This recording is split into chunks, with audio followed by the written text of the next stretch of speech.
Okay, so ang una nating gagawin is i-melt muna natin ang ating butter. So we are going to need 340 grams of unsalted melted butter. So pagdating dito, tinatansya ko lang muna yung butter na need ko, then saka ko siya i-measure to 340 grams once fully melted na yung butter. Once melted, set that aside to slightly cool lang, and now we'll work on our cookie batter. So we are going to need 450 grams of chocolate chips. So you can use any brand you like. So for today, I am going to use Kirkland. So etong chocolate chips kasi bigay siya ng tita ko. And yung cookies na gagawin natin today ay para sa kanya and sa family niya. But for normal orders, bumibili lang ako ng chocolate chips sa mga baking stores. Okay, so let's continue with the rest of our dry ingredients. So we are going to need 560 grams of all-purpose flour. So pagdating sa cookies, sa pagme-measure ng flour and sugar, laging grams yung ginagamit ko kasi mas maganda yung kinakalabasan ng cookies. So one of the main reasons kung bakit una kong measure ang chocolate chips is dahil haluan ko siya ng flour. So may nabasa kasi ako online na kailangan mong i-coat or haluan ng flour or dry ingredients yung chocolate chips para pagdating sa baking, hindi siya magsisig sa ilalim ng cookies. And i-add na natin yung iba pa nating dry ingredients sa ating flour. So, kailangan natin ng 2 teaspoons of baking soda, 3 teaspoons of cornstarch, and 1 teaspoon of salt. Then, mix it all together. Once mixed, set aside. Then, now it's time for our wet ingredients. I-add na natin sa bowl yung melted butter. So again, kailangan natin ng 340 grams of unsalted melted butter. So as you can see, kulang yung una kong na-melt. So nag-melt ako ng konting butter.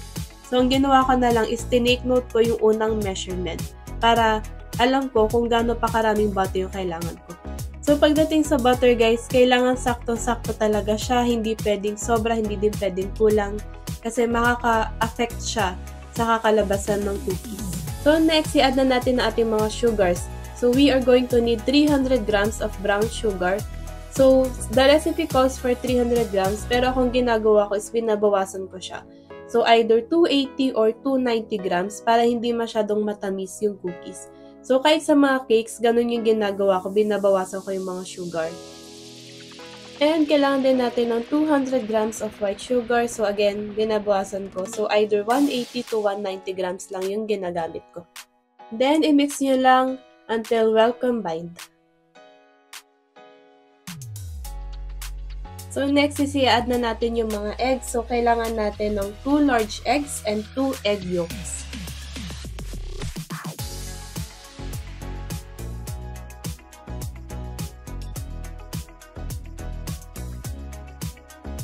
Yan, so i-mix nyo lang siya until well combined. And lastly, kailangan natin ng 4 teaspoons of vanilla extract. Then, i-mix nyo lang ulit until well combined. So, once mixed, i-add na natin yung mga dry ingredients natin. So, pagdating sa dry ingredients, pwede nyo naman siyang i-mix ng like isang bagsakan na. Pero ako, mas gusto ko siyang mini-mix in batches. And hindi din ako gumagamit ng electric mixer para tipid sa kuryente. Tsaka madali lang naman siyang i-mix gamit ang whisk.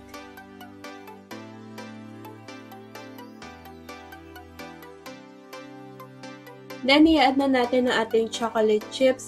So, pagdating dito, rubber spatula na lang yung ginagamit ko sa paghalo. So, parang ifo-fold niya siya. Then, of course, don't forget to scrape down the edges.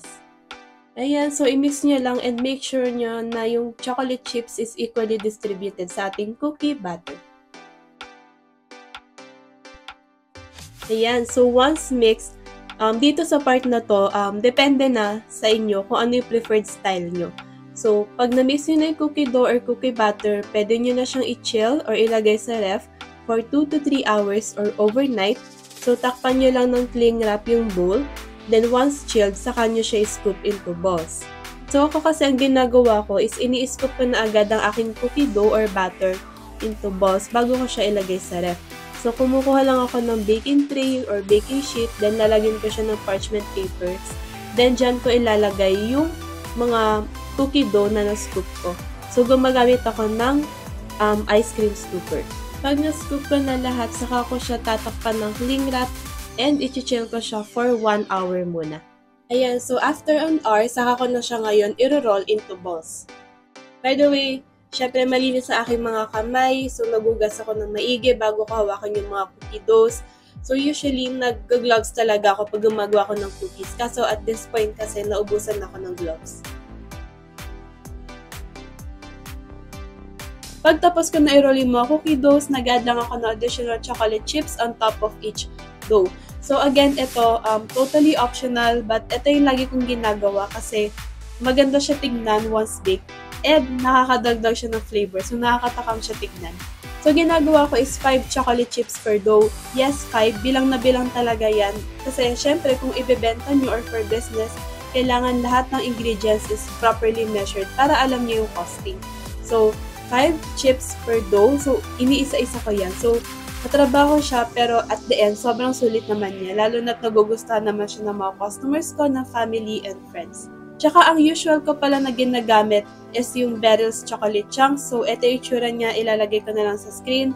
But for this video, ang ginagamit ko is yung Kirkland pa din na chocolate chips. Once done, ito-cover ko lang ulit ng cling wrap yung aking tray or yung mga doughs. Then i-ref ko siya again for 1 hour. After 1 hour, so bago natin i-bake, ilalabas muna natin yung mga cookie doughs. Then i-rest natin siya at room temperature. So, pag finish nyo siya or niref nyo for 2 to 3 hours, i-rest nyo siya at room temperature for 10 minutes. Then, kung 3 hours or more or overnight, so room temp for 20 minutes. Then, preheat your oven to 325 degrees Fahrenheit. Pag ready na kayo mag-bake, so prepare nyo lang yung inyong cookie sheet, then lagyan nyo ng parchment paper, then ilagay nyo na yung mga cookies, then bake for 10 to 12 minutes. So, ako start at 10 minutes muna, then chine-check ko yung cookies.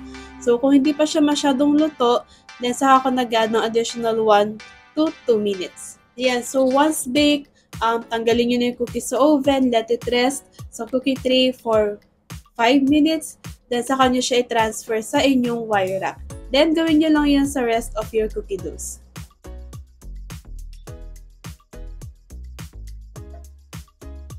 And tapos na yung ating mga cookies. So, these cookies are soft and chewy on the inside. Tapos yung chocolate, nagme-melt-melt pa siya. Then, pwede nyo din pala siyang i-ref. So, pag niref nyo siya, yung outside niya, crunchy siya. Pero on the inside, soft and chewy pa din. Actually, mas masarap daw siya pag naka-ref. Anyway, so, pack ko lang aking mga cookies. So, again, these are for my relatives. And ito din pala yung itsura ng aking chocolate chip cookies pag Barrels chocolate chunks yung ginamit ko. And that's it for today's video. I hope you guys enjoyed it. So, list of full ingredients will be provided on the description box below.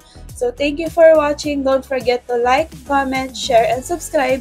And see you on our next baking video. Bye!